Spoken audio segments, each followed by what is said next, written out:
Good morning, good afternoon, and good evening to everyone. Thanks for joining today's session on accelerating food and water security through the United Nations Food System Summit.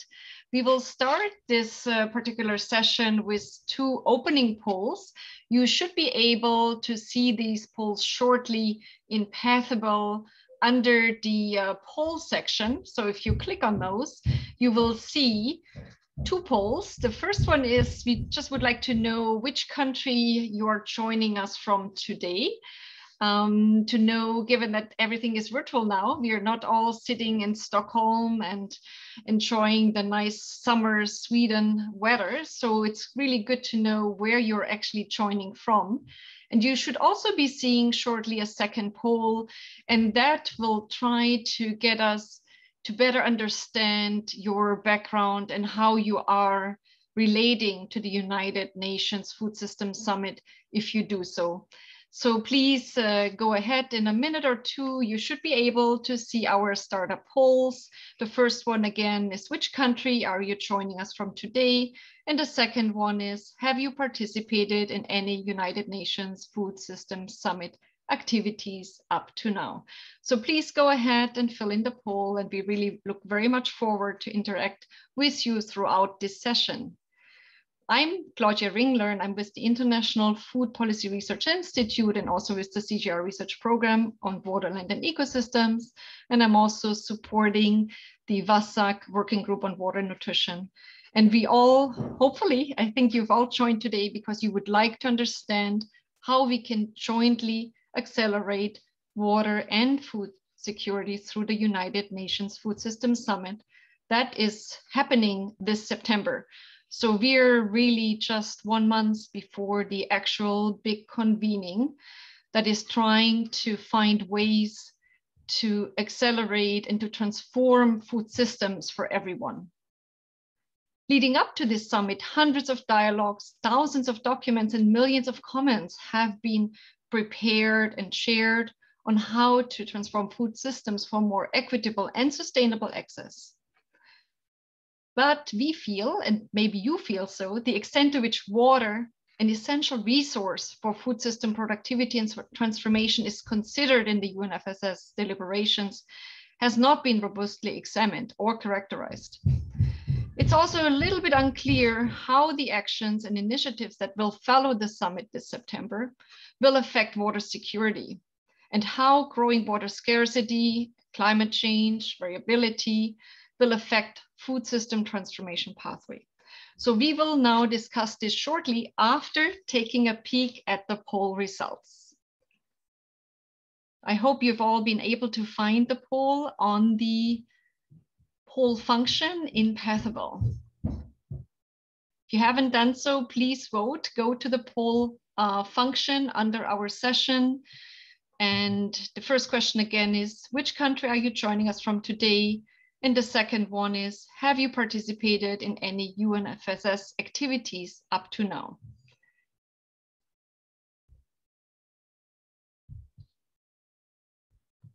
So let's see, do we have any results from these two polls? Maybe the first one, which country are you joining us from today? If there are any results to share, Katarla, could you please let us know if we can close the first poll. If not, we'll show those results later. And we get actually started with our first panelist for this exciting session. The first panelist is Stineke Unema. She is the Executive Secretary of UN Nutrition, the UN coordinating mechanism for nutrition. UN Nutrition enhances policy coherence and joint advocacy for nutrition and supports joint country programming and coordination. So Stineke, for our participants who might not all be very familiar with the UNFSS, could you please describe and tell us, what is this United Food System Summit all about? Stineke, please. Thank you. Thank you so much, Claudia, for your introduction and your question. Yeah, you started introducing it yourself a bit, but basically the UN Food System Summit is meant to bring together all actors in the food system to ensure that food systems work towards the achievement of the 2030 agenda.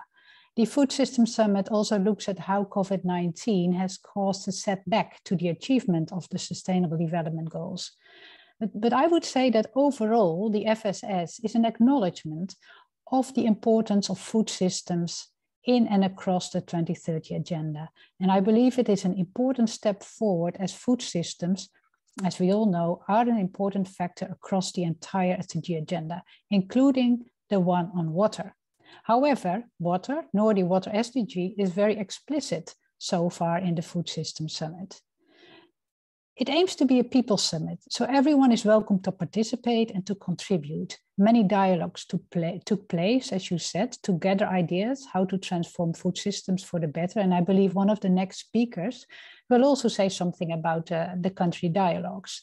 But in addition, 5 key action areas were identified, convened by the UN and other actors.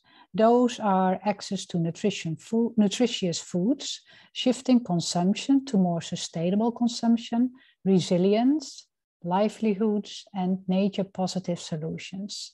And many solutions and proposals were put forward that during a pre-summit that took place about a month ago, late July, were condensed in a few proposals for action coalitions that will potentially be presented at the summit later on in September, the 23rd of September.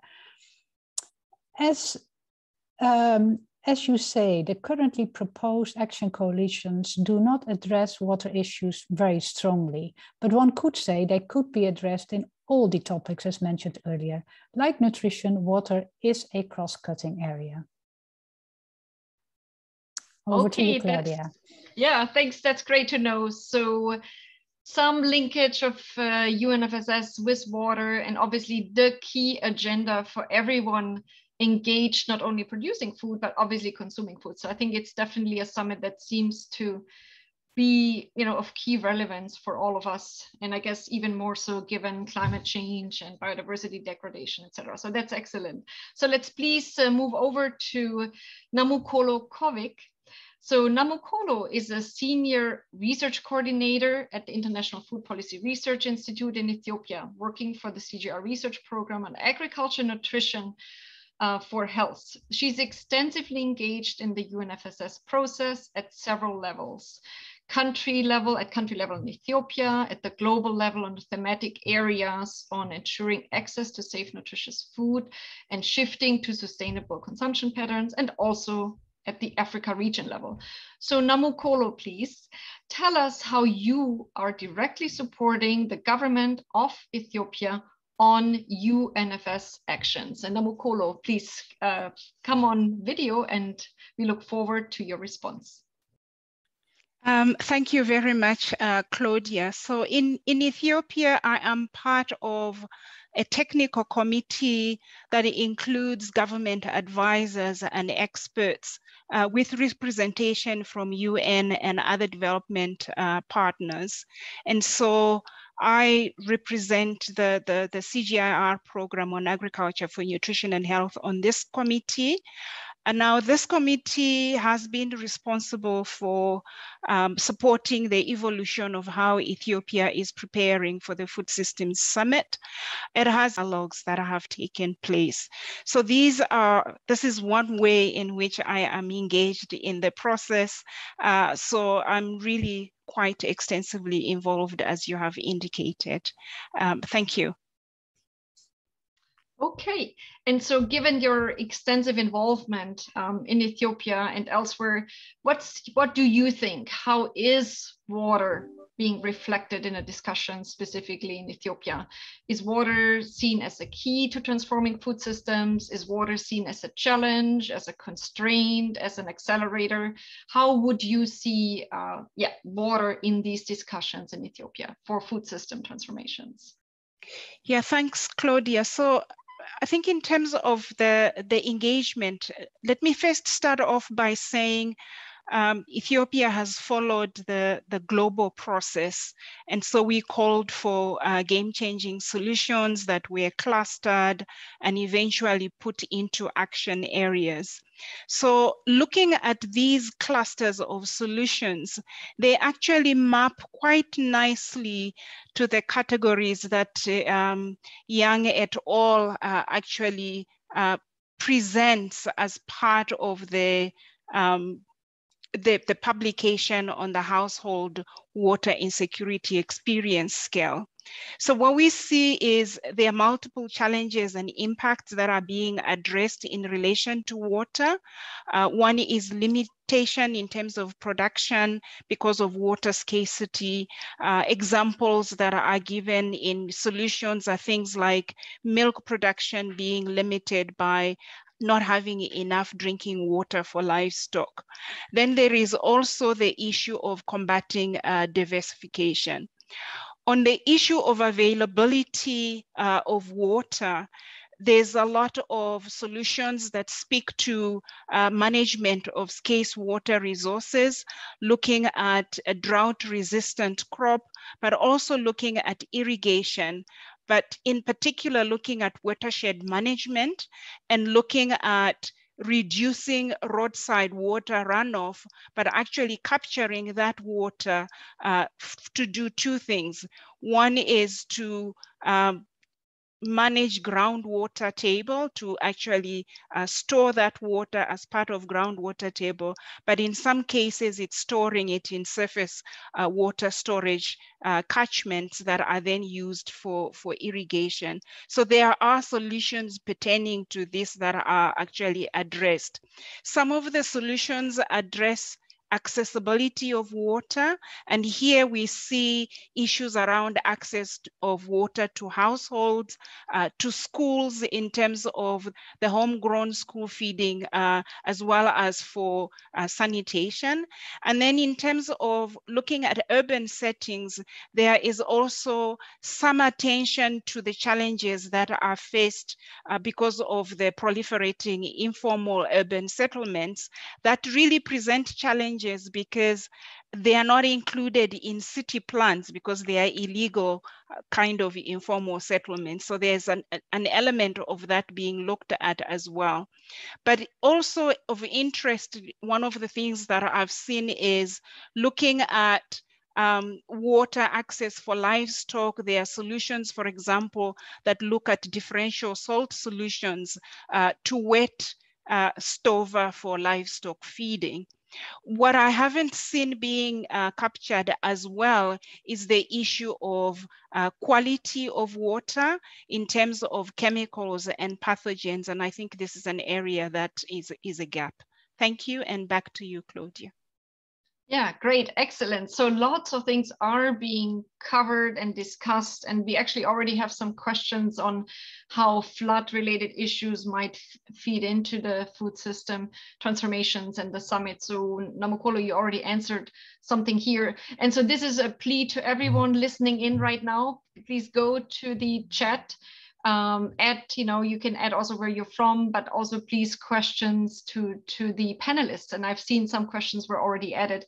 Before we continue with some practical tools that can help food system transformers, if that's a good term, and any one of us interested to make a difference on the linkage between water, food security, and nutrition, we will go back to the polls that we have posted at the beginning of the session and will now share the results. So again, as a reminder, the first question was, which country are you joining us from today?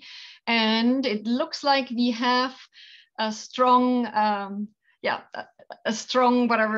focus on the United States, 2 times, USA and United States, but we also have participants from Mozambique, Germany, Bolivia, Mexico, Nigeria, Sri Lanka, El Salvador, and UK and Canada. So that's where actually I'm based. So it's a big one too, as I can see. Thanks so much. Great to see so much participation from really all over the world. And I know it's very early or very late for some of you. Now to our second question. So have you already participated in any of these United Nations Food System Summit activities, action tracks, independent dialogues, comments, policy notes? Oh, it's interesting, the results. So we have more or less half of you have already done something in relation to the summit, and the other half has not. And if we have time, we'll put an end poll and we'll see if your opinion in terms of wanting to participate changes. Would you, be interested to do something about it based on what you've heard today, this morning, this afternoon? Thanks so much for sharing the polls. And now we move over to our next panelist. So we're trying now to, after we've heard a bit of what this Food System Summit is about and what is actually happening on the ground in countries like Ethiopia, we want to hear a little bit of what are some of the tools that policymakers and practitioners and actors can use to strengthen the food system transformation from a water perspective. And we first will hear from Joshua Miller. He's a doctoral student in the Department of Nutrition at UNC Chapel Hill. And he's also a member of the Household Water Insecurity Experiences Scale Research Coordination Network. That's a long word.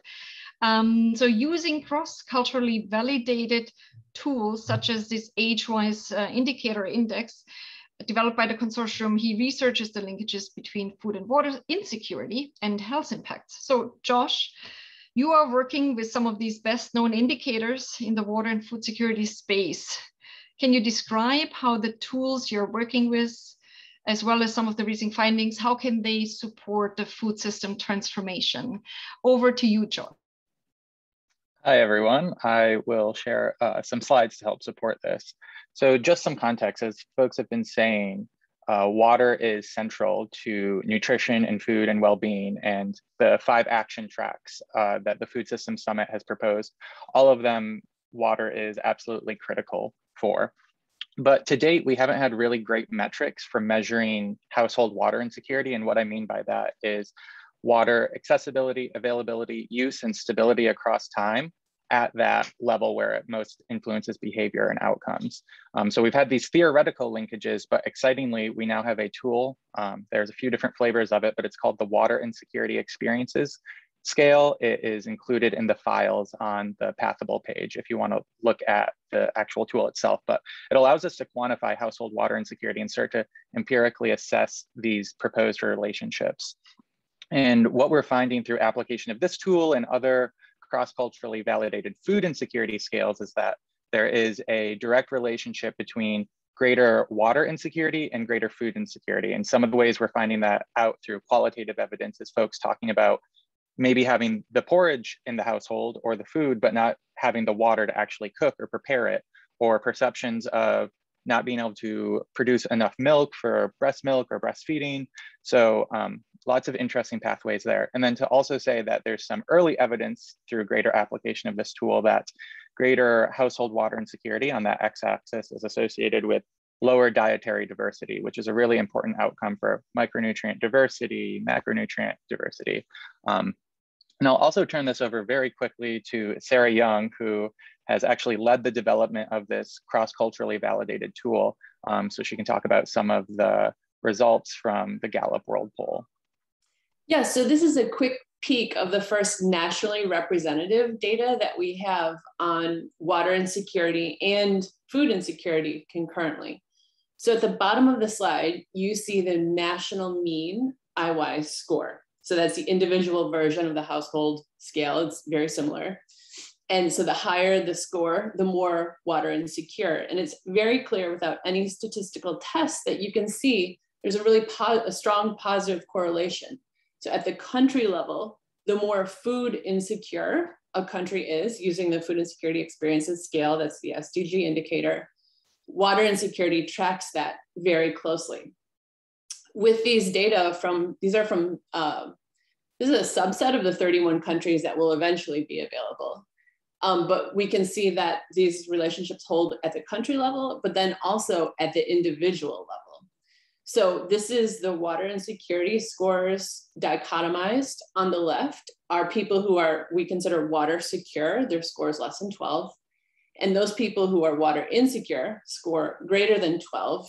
You can see they have a much higher probability of being food insecure. And I'll add that this is while controlling for all the things that we know that shape food insecurity, including wealth, education, our urbanicity, etc. So what we're showing with this is that there's just a very strong relationship in a cross-sectional way that hasn't before been able to be seen. So just to wrap this up, these tools I think could be really useful for pinpointing and identifying which households are most vulnerable to nutrition-related, water-related nutrition, poor nutrition. So these tools have the potential to be really useful for folks. Yeah, excellent. That's really great. And I see the results for Ethiopia, and it's right more or less along the line. You have about, if you're water insecure, you're food insecure, like more or less proportionally equal. So, well, maybe we can hear later from Namukolo if she can help that to strengthen these water food linkages in her work with the government of Ethiopia on these action tracks. So now we'll move over to our next panelist, Giriraj Amarnath. He's a principal researcher on disaster risk management, and I guess mitigation as well, and climate resilience at the International Water Management Institute and the CGR's Waterland Ecosystem Research Program. His work focuses on multidisciplinary teams, bridging science, practice, and policy for sustainability. So Giriraj, the indicator linkage results are excellent, but they do require talking to a lot of people, at least to get a representative sample at the national level. So you are working more on remotely sensed near-term water and food security indicators or crop data. How can such approaches support joint water and food security analysis and again advance this United Nations Food System Summit goals, and specifically from a water perspective? Over to you, Giriraj. Thank you, Claudia, for setting the tone. And I think the previous presenter have really highlighted the importance of food security indicators, and for monitoring robust indicator, you need important set of data sets. This is where we focus on the role of data in water and food security analysis.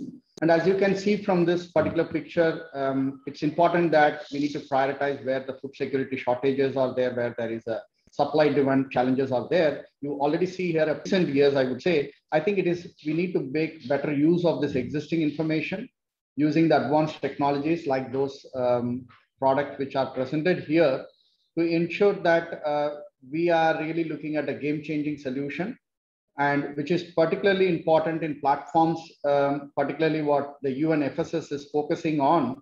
I would say that TRAC5 can play a big role on using this data sets, which are verifiable, which are monitored in near real-time basis, and also promoting an inclusive, sustainable food security process. So I think these tools often are not available easily, but we can highlight one or two interventions here. Like this is the time of pandemic, we were preparing a global crop harvest area. This clearly highlights where there is surplus food that is going to be harvested, areas where there is short of food security, and you can use digital data like satellite information to support government for timely response in terms of preparing a food security analysis. We don't want to really ensure that the crops are not damaged by the floods or extreme flood events or drought. And this is a time of pandemic, these tools are quite become handy. And then we also want to, like there were previous presenters touched upon, food security is very much related to climate shock, floods and drought. So taking some of the global data and understanding the vast amount of crop production data available in public domain, we could come with a synthesis analysis of saying where the countries are growing crops in highly extreme water stress region. So developing countries, as you can look at this map, it shows clearly they are growing a lot of their crops in low risk compared to countries like India, Bangladesh, where most of their crops are in extreme, not necessarily due to climate shock, but also due to subsurface use of groundwater. So I think it's important to monitor and evaluate this information timely, given the satellites are near real time and open source are available. These kind of information become more handy for the policymakers. And I just want to highlight this particular intervention as we have been seeing lot of media reports coming on the IPCC report, which clearly highlights that there will be more pressure on water. So the more pressure on water means there is we need to look at resilient food systems. And I think this is where this kind of a forum is advocating this process of increasing use of data sets here. With that, I stop here. Thank you, Claudia, for giving this opportunity. Yeah, thanks, Giriraj. Really very interesting results. And it would be interesting, to also link your results, for example, on India with the results from the age-wise food insecurity experience scale, because I mean, what looked as a very big water-related challenge for food security was India in your slide. So that would tell us that any action and any implementations for food system transformation in India will very much, will have to pay attention to water, maybe over proportionally compared to some of the other countries that you have shown. So I think that that's also an excellent tool that I hope those who are moving these actions from the United Nations Food System Summit forward will be able to use, and actually not only be able to use, but actually will use. So I think it's very important that the water community now comes together and supports the action tracks with the kind of tools and information that you have just shown. So that's really great. But I think we have to go beyond. Sorry. Just add one thing on that. So we have the good luck of having oversampling in India. So normally these Gallup data are only nationally representative, but in this case, the oversampling is high enough such that we can probably dig down to the level of the state. So we can put food and water insecurity, even dietary diversity information to see at that resolution. That's great. That's great because, of course, Giriraj's data is at the pixel level. So you can even further fine tune the results for specific action at state level. So that's great. Yeah, for countries like India, that's excellent. Well, if anyone's interested in those analyses, please be in touch.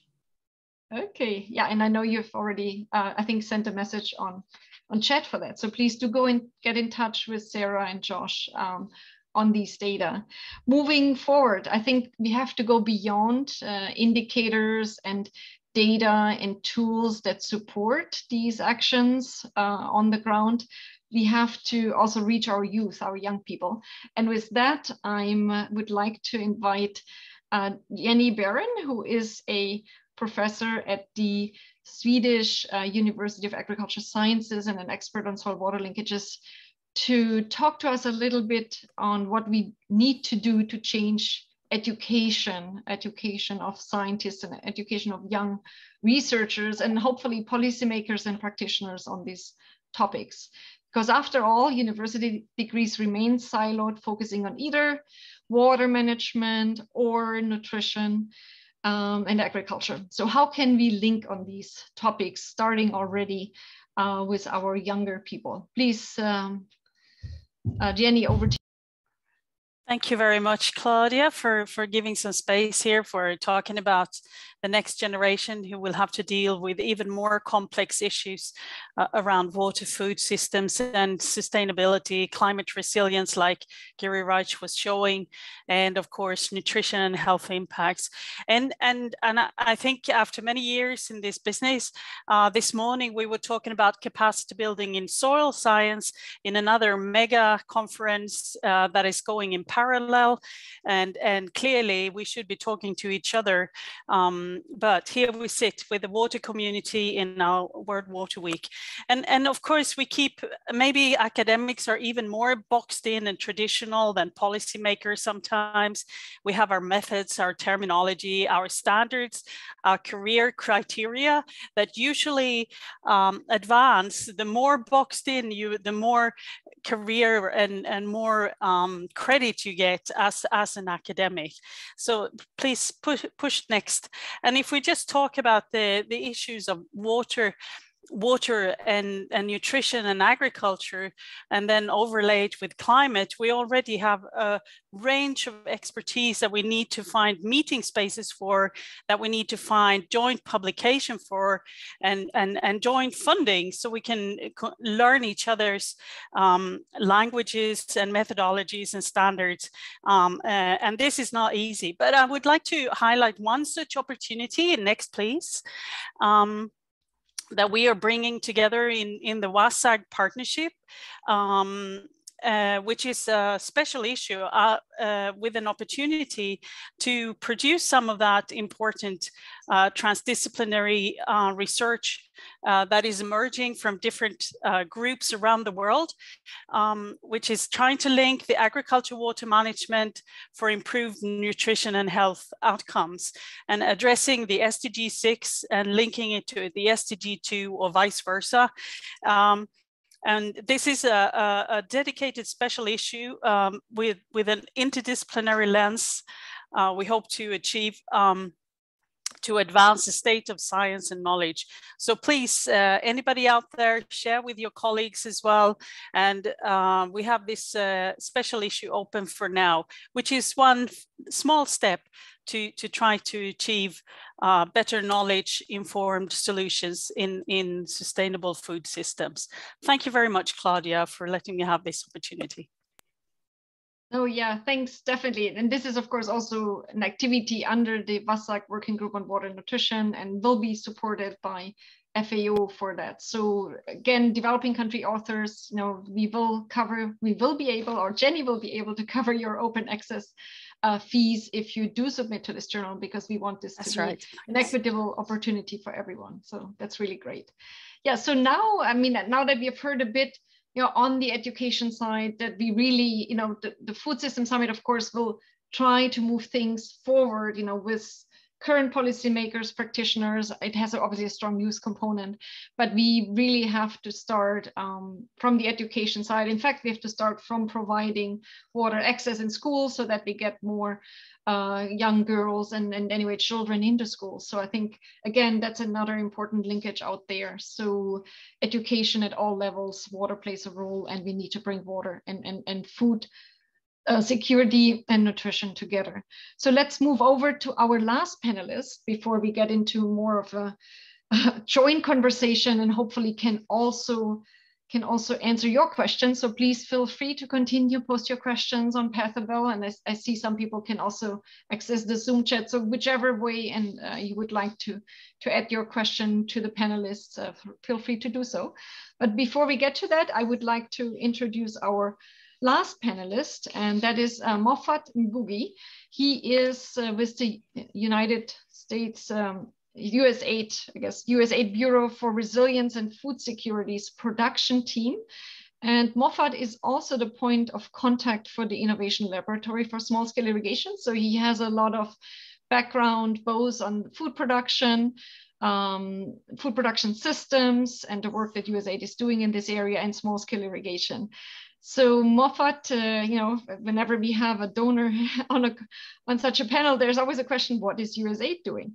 So the question is, what is USAID doing to ensure that the Food System Summit achieves real results on the ground? And how does USAID, to do so, bring water and food system transformations together? And maybe you can also tell us a little bit about the restructuring of the Bureau for Resilience and Food Security that now, as far as I understand, also includes a much stronger water focus. So Moffat, over to you. Thank you so much, Claudia, and glad to join the discussion today. Yeah, I sit in the Resilience and Food Security Bureau's Agriculture Center, and actually the United States Agency for International Development objective under the Food System Summit is to strengthen US government's global commitment to ending poverty, hunger, and malnutrition as reflected in the SDGs. And it's true that over the last maybe year or so, we've had a restructuring at USAID, where we actually now have the agriculture, we have an agriculture center, a nutrition center, water center, and resilience center within our bureau. So most of these elements used to be in other places within the agency, and this has all been brought together. So that's actually a big space to really coordinate and initiate or drive action in terms of the various support we could provide with various governments, institutions, businesses, and communities globally in the places we work. So my primary role actually is really to look at how we can achieve sustainable intensification of our food systems And this is a key discussion that has been introduced within the Food Security System Summit. I have particularly been involved with the track 3, boosting nature positive production. And basically, what are we doing? In line with the global food security strategy, and this is the strategy that guides our Feed the Future initiative, where we work with many countries across the world. Within that strategy, USAID is supporting an ambitious agenda that emphasizes the potential for agri-food sector to drive economic growth and poverty reduction, while at the same time transforming to become more inclusive, resilient, and sustainable. So the discussions that are happening right now under the Food System Summit, coming up with the summit itself in September, actually tie in very closely. I want to highlight maybe 5 items where we have specific actions that are in the works. One, I'm going to just list them quickly, and if people have questions, we can dig in further. One is food fortification. We want to really kind of work a lot on that. And when you kind of think about that food processing, there's a lot of water needs there. Improving accessibility and affordability in children's diets, that's a big question. We do have the US Global Food Security Strategy refresh that's happening right now, and a Feed the Future expansion. So this is both in terms of the approach to really have these food systems framing much more robustly, and also in terms of geographic scope and reach. There's a huge discussion, of course, happening with Hunger and Conflict Nexus, the global network against food crisis. And we also have in the works an initiative that's going to be called the Agricultural Innovation Mission for Climate. This is basically transforming agricultural innovation for climate, nature, and people. So again, you see in each of these points, they are sort of big, there's a big role for water. And so your partnership and your engagement on this is, of course, going to be very critical as we support the various needs. And then the other item is also on food loss and food waste. So this is a big place where we need to really help transform our food systems. And again, in any number of these components of the food system, the role for water, all the way from pre-farm to on-farm to post-harvest to all the way to consumers, there are important dimensions for water that are going to be very, very critical in terms of achieving those, particularly when we think about our SDG number 2 on food security. So let me stop there and hand it back over to you, Claudia, to see if you have questions. Okay, great. No, excellent. Great. You know, it sounds like so many things going on at USAID, lots of new programs, restructuring, and definitely I see, you know, there is a shift towards more directly and more holistically incorporating water in you know, what is a bureau that is really still very much centered on food security, which is very important because we know food security has been worsening, continues to worsen right now, you know, as we speak, as a result of water scarcity, variability, climate change, conflict, etc. So that's really great. That's excellent. I would like now to ask all of our panelists to come on video for you know, to answer questions from the audience and for more general discussion on the way forward. While they come online, I would also already like to tell everyone in the audience that we do have an end poll, and we've already posted it, given that we realized it takes a little bit of time for these polls to close. So feel free already, you know, to look at the end poll, and basically the end poll is asking, you know, based on what you've heard up to now, and of course what you'll hear for the next 20 minutes or so, will you either continue to engage in the UNFSS activities, action on the ground after, you know, the summit ends, or also leading up to the summit, or, you know, will you start to engage? For about half of our participants who have not been active, or who, you know, haven't even looked up what UNFSS stands for or what UNFSS is about. Will you now engage? Would you be interested? And of course, again, feel free to contact any one of us. We can also link you to action track leads, to country focal points. So just do let us know where your specific interest is, and just put that in the chat. And also feel free to add additional questions.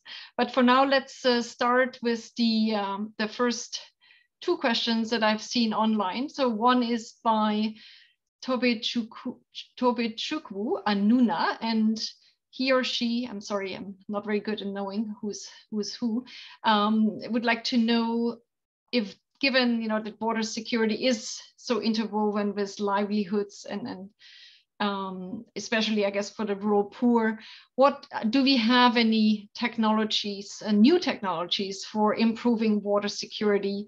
Maybe multiple water securities, because of course there's household water security, there is food water security to produce food and so forth. So water security for economic livelihoods, also water security for nations. So yeah, what are new technologies that we maybe should be considering? The second question I'd like to pose to our panel is from Helvi Heinonen-Tansky, is if there will be more heavy rains, how does that affect food security, nutrition, food system transformation? Helvi specifically would like to know how this affects molds, food hygiene, but of course there's also disease like cholera and so forth. And we have already heard again in Haiti that might be a big issue. So yeah, if anyone would like, oh, sorry, the third question, let's also bring that in from Michael Dodds. I think it's more a comment, the important role of livestock and animals. So, typically when we talk about agriculture, water availability to produce food security, nutrition, we focus more on crop production. But of course, livestock animals are essential for nutrition and health. So where does water come in here? So yeah, back to the panelists. Do we have any volunteers, or I'll assign you to a question? So who would like to talk about technologies, floods and what that does to nutrition and health? And we have the question on livestock. So I can say something about flooding. Okay. And the answer is perhaps annoying in that it depends. I mean, it depends if the rains come early and it actually helps crops. We need to think about water in terms of food production, and we're pretty good at thinking about that.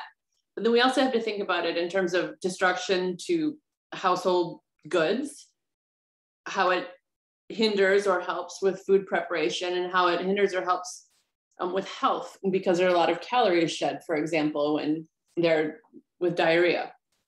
So it depends, and it depends when those floods come, and it depends what people are trying to do.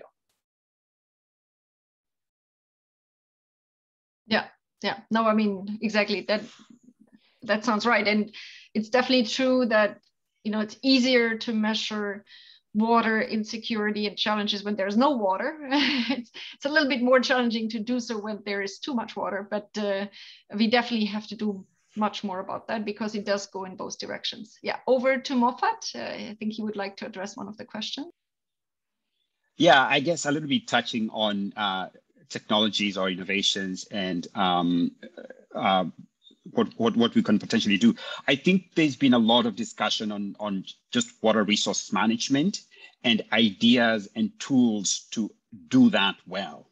I think whether it's flood or drought or whatever the situation might be in terms of water scarcity or too much water, I think the huge challenge we have in front of us is to think in terms of systems and really what I like to think of as the sponge to hold this water within upland areas and minimize it flowing to lowland areas.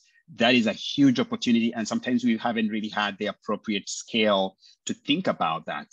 Another point that I maybe want to raise here, and I'll put it in the chat for folks to check out, is part of the discussion that has happened in the context of sustainable intensification, and a thing we call the Sustainable Intensification Toolkit. So I just put it in the chat, and folks can explore that, where we look at what are we trying to achieve with our various food security objectives, or maybe even our water security objectives. And as we are doing that, are we losing something else, whether it's from environmental, socio-cultural, sort of human dimensions? So there are many domains that we have to look at all together, and we need the tools, innovations, and ideas on doing that well. So some response on that over. Okay, great. Yeah, we have 3 more hands up to answer those questions. The first one is by Jan Lundqvist. So he hasn't been introduced. He is a supporter and he's a co-coordinator of the WASAG Working Group on Water Nutrition, and he's also with CV. So please, Jan, what are your thoughts on these questions?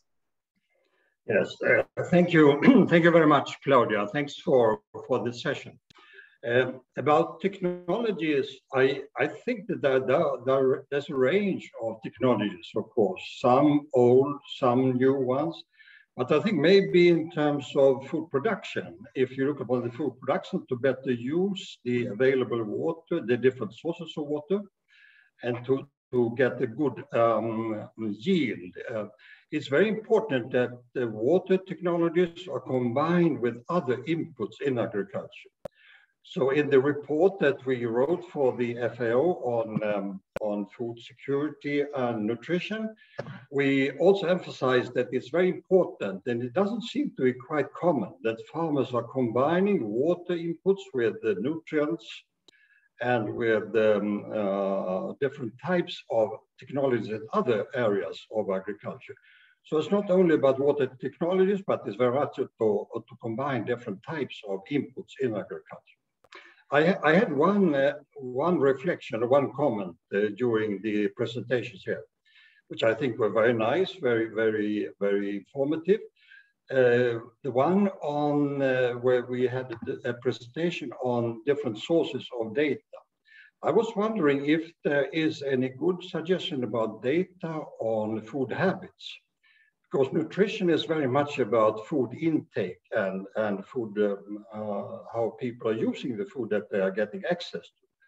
So I think in addition to better data on food production, how the farmers are using the water, the land, and the different inputs that they have at their disposal, how do the consumers, how do we all make better use of the food that we have at our disposal? Because that is the essence of nutrition. It's not only about production, but it's very much about what we eat, how much, and the combination of different types of food.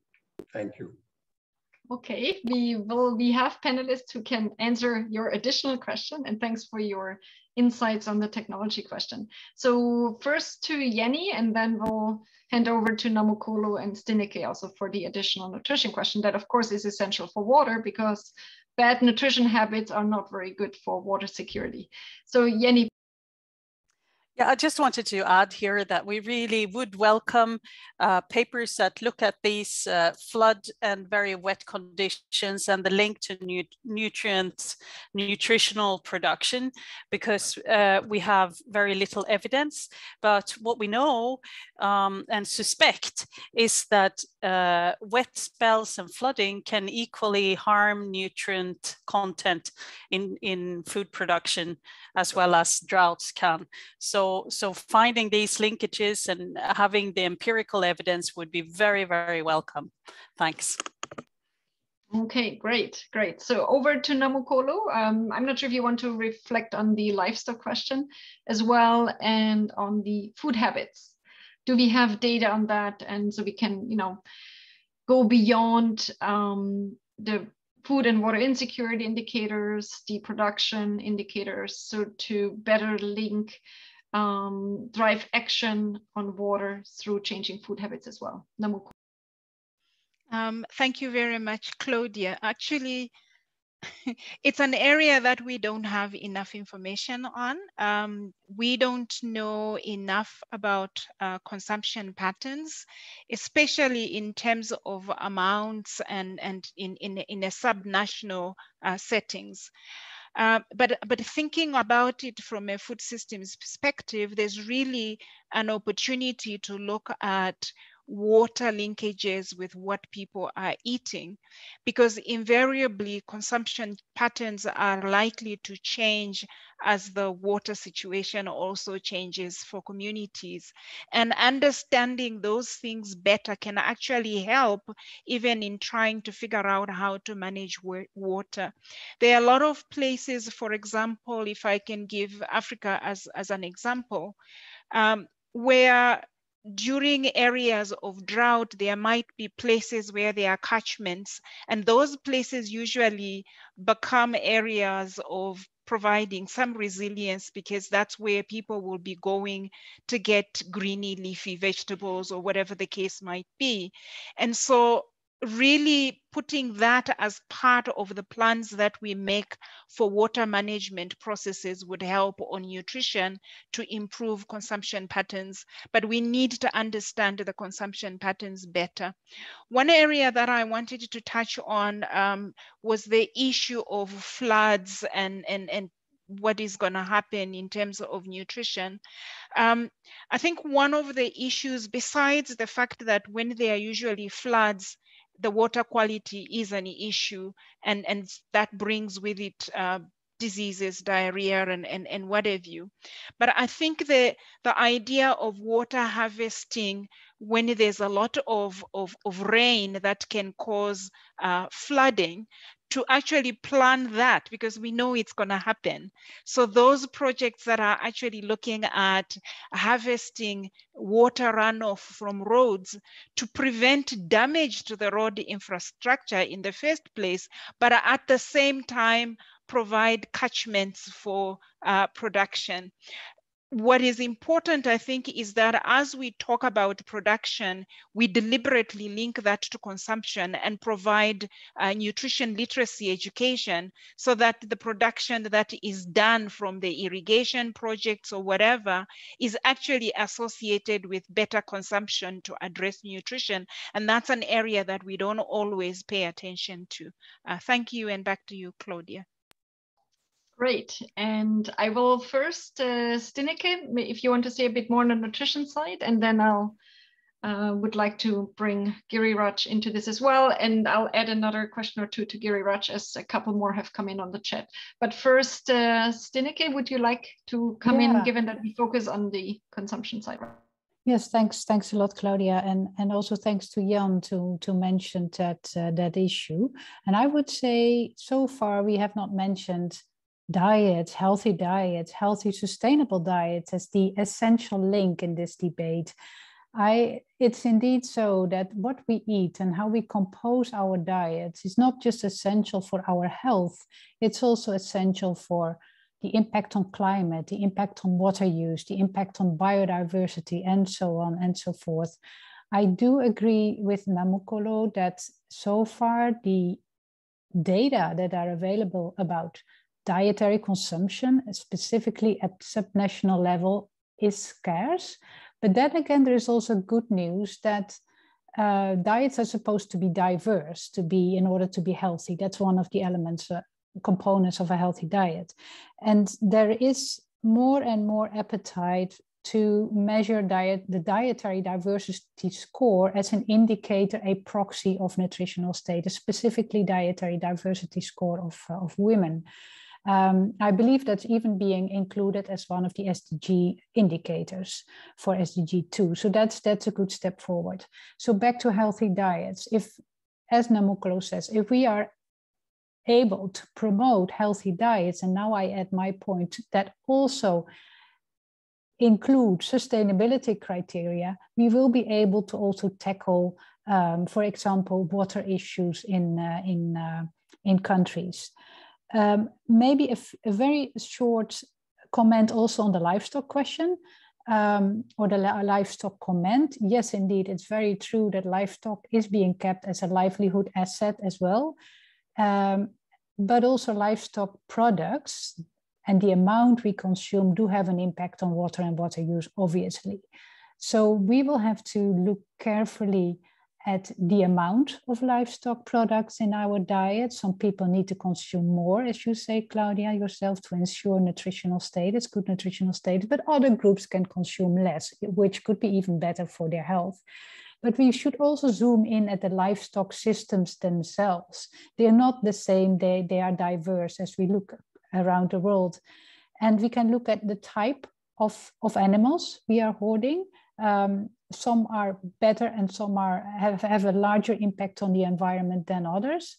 And of course, we need to look at how we feed those animals. Are they pasture-based or in a stable? Is it intensified production? So we can keep all these issues, we take all these issues into account to work towards more sustainable livestock systems as part of a more sustainable food system. But from the other side, we will have to make sure that consumers are aware of the need to consume livestock products, but also a limited amount to keep it sustainable. So thank you. Over to you, Claudia. Okay, before we go to Giriraj, I realized Josh also had raised his hand on nutrition and data. So please, just a quick intervention as we head into the last 5 minutes, please. Josh. Yeah, just a quick comment on in terms of like the thought of climate change here and everybody talking about the intersections and thinking about different technologies of it's not just a water issue of we need better water technologies, but also being more dynamic with some of the crops that we're producing and more critical of what's actually being grown at the smallholder farmer level. There's this phrase of more crops per drop of water, but also more crops, more nutrition per drop of water, which is really central to the WASAG mission. And finally, in terms of data that we have, nutrition data are notoriously hard to collect and to collect them well and in a meaningful way. I'll just quickly plug Anna Herforth is leading a project through Gallup World Poll to better measure dietary diversity in a globally comparable way. And some of those data are starting to come out now. So be on the lookout for that. Great, always good to have representative data for our work and really to inform policy. That's excellent. So last, quick intervention to Giriraj. So in addition to what you wanted to say, there are 2 new questions came in. One is, rice consumes a lot of water. So maybe we should, is that the first thing we should get rid of to improve water and food security? Or maybe we should be growing aerobic rice that I'm losing my voice. Need some water, uses less water. And the other question is degradation of grazing lands. Can we manage this from space? So Giriraj, please. Thanks, Claudia. I think to answer the first question, yes, obviously we have to look at the trade-off between the climate shocks and the nutrition. And I think what Jenny was referring to, the floods and drought issues, where the areas of wet we are talking about, what kind of nutrition challenges we will go across. There will be a widespread crop damages will happen.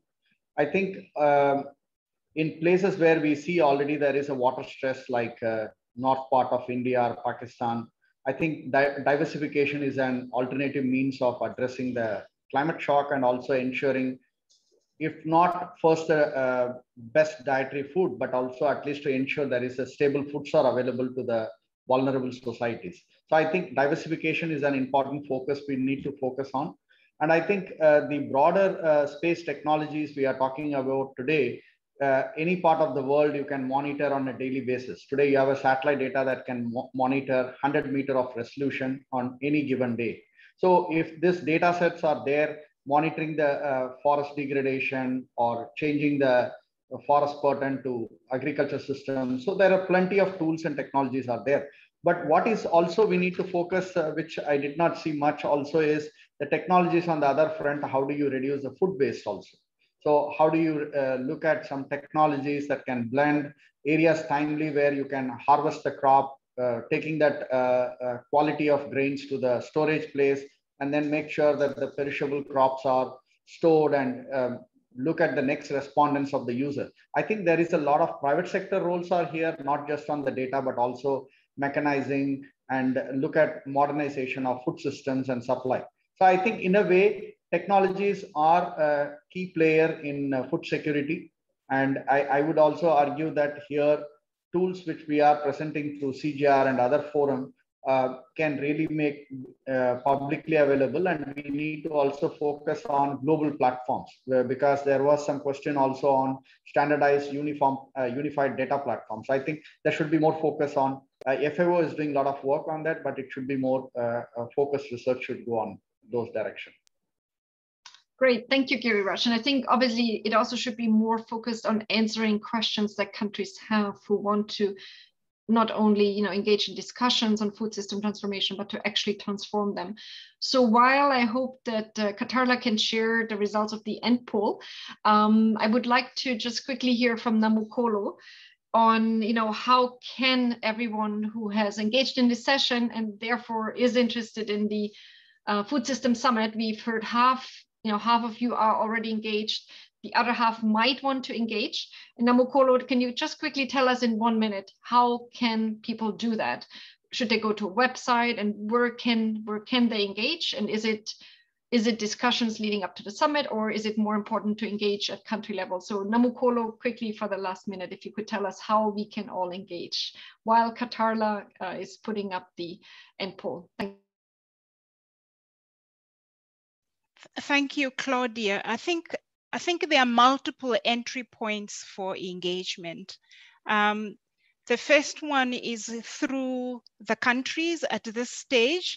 There's going to be less and less public events associated with action tracks because we are moving into coalitions now. And so it's to actually be a lookout for those coalitions and actually engage through the coalition activities now. But I think the big thing for me in terms of if you really want to make a difference is do engage at the country level. Any impact that we hope to get from the UN Food Systems Summit will come because of what people do in countries.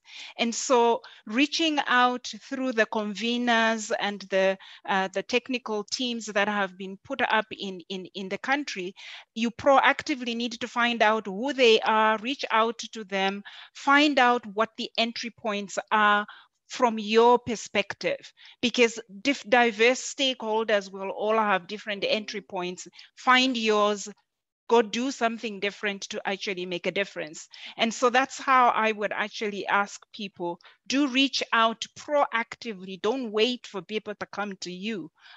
Go to them and offer to do something different within your circle of influence. Thank you. Okay, thanks so much. And it looks like our end poll is in stars and not in percentages. So it's a bit difficult to compare with the startup poll, but I'd say this is what, 4.5 stars. So that I think is a good result. Maybe hopefully also vote for the quality of the session. And with that, we unfortunately do have to close. As I said, feel free to reach out to any one of us here, and I can also move emails and interests forward, send them to other people on the panel, and also obviously to other people in the UNFSS food system engagement process. And thanks again for your interest from the water community in something that I really believe matters for all of us, the future of our food systems. And thanks again to all the panelists for participating and having such a great engagement. So thanks again to everyone, and goodbye. Goodbye. Thank you. Thank you for organizing. Thank you.